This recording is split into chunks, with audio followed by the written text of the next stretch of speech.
The BRICS have made considerable strides in economic cooperation, yet the coalition has not been as successful in formulating and implementing an agenda of its own to address international security, despite clear signs that the coalition wishes to promote cooperation in this area. Hi and welcome to the new episode of the New World Order with me, Atul Mishra. Let's begin. US and European countries have poured billions of dollars in aid and weapons to the war as a bait to instigate Russia. After Sweden and Finland ditched NATO, it is in the army general. However, the puppet king, consumed by power and security topics have begun to appear more frequently in the key BRICS documents. For instance, in the declaration issued at the end of the Goa summit held in 2016, the number of references to security and terrorism/terrorists was comparable to the number of references to economic. In addition, the national security advisors of the coalition's member states have held a number of security meetings. Yet, whereas in development cooperation, the BRICS group has made a splash by launching the New Development Bank or NDB. In security, there has been no equivalent landmark in the coalition's institutionalization. Despite the slow pace and fragmented character of this cooperation, any BRICS action in international security, even when confined to vague statement and informal policy coordination, has tended to ring alarm bells among some circles, especially when the coalition draws heavily on the discourse of national sovereignty. Soon, security may become an agenda in the BRICS mechanism. Recently, South Africa launched a joint naval exercise with Russia and China on 17th February, a move it is calling routine but which has fueled domestic criticism and fears that drills will endanger important relations with Western partners. These exercises are going to be a lightning rod, said Stephen Gerst of the South African Institute of International Affairs. This can have major implications for the broader geopolitical world. Before getting into the nitty-gritties of it, let us understand the comprehensive role that BRICS plays. In the first phase of the BRIC initiative, security clearly occupied a secondary status compared to economic issues, due in part to the economic turmoil that beset global markets starting in 2008. The first two BRICS summits, those held in Yekaterinburg in 2009 and Brasilia in 2010, both prior to the entrance of South Africa, were mostly concerned with countering the ongoing effects of the global financial crisis and ensuring that G20 resolutions would be implemented.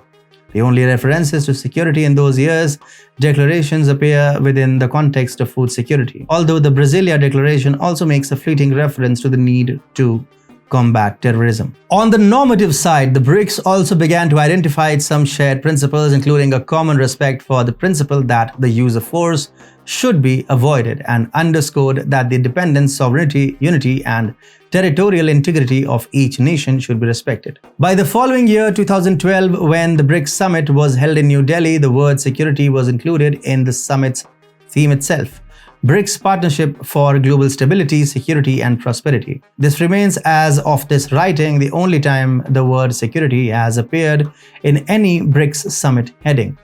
Indeed, the New Delhi meeting proved to be something of a landmark in the inclusion of security in the BRICS agenda. The inclusion of such topics reflects the still tentative exploratory nature of early BRICS discussions around international security on the sidelines of the main item on the coalition agenda: economic cooperation. Moreover, the BRICS countries had a common goal of overhauling the international financial and monetary systems, as well as a strong desire to create a more just and balanced international order. The BRICS community plays a critical role in setting global economic policy and promoting financial stability, accounting for 17% of global trade and 1/3 of global GDP. The BRICS countries have made significant contributions to global poverty alleviation. Continued BRICS growth is critical for poverty reduction and decreasing international disparities. Through poverty alleviation and unwavering efforts to bridge inequities, BRICS has recently emerged as the voice of developing countries or the global south, and has played an essential role in defending the rights of the developing countries of the world. In fact, there is a significant likelihood that BRICS may grow into a strong bloc, given that Saudi Arabia, Argentina, and Iran have lately expressed an interest to join it. In his recent address to the BRICS Business Forum, Russian President Vladimir Putin stated that the minilateral member states were working on developing a new global reserve currency. It is presumed that this global reserve currency, containing the national currencies of the BRICS member states, will be an alternative to the International Monetary Fund's special drawing right.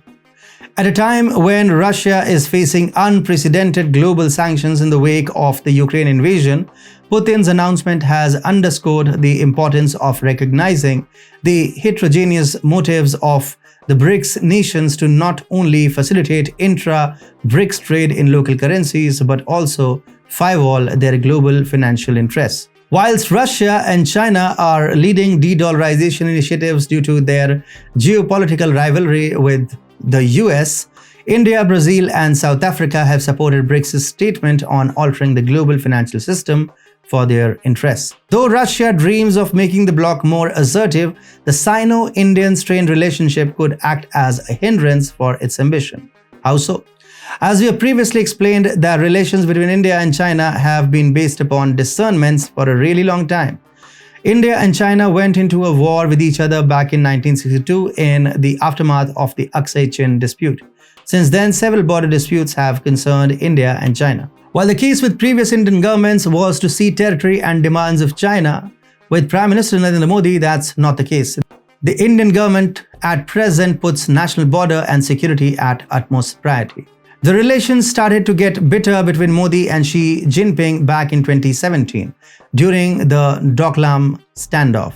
The dispute over Chinese road construction in Doklam, close to the triangular border region known in Chinese as Donglang, shook the world. Eventually, China suffered a setback and had to back off. Then in 2020, a major military confrontation in Ladakh happened, after which ties between India and China took a major toll. Despite numerous meetings between military leaders on the ground and diplomatic communications, the relationship is still in a deep freeze.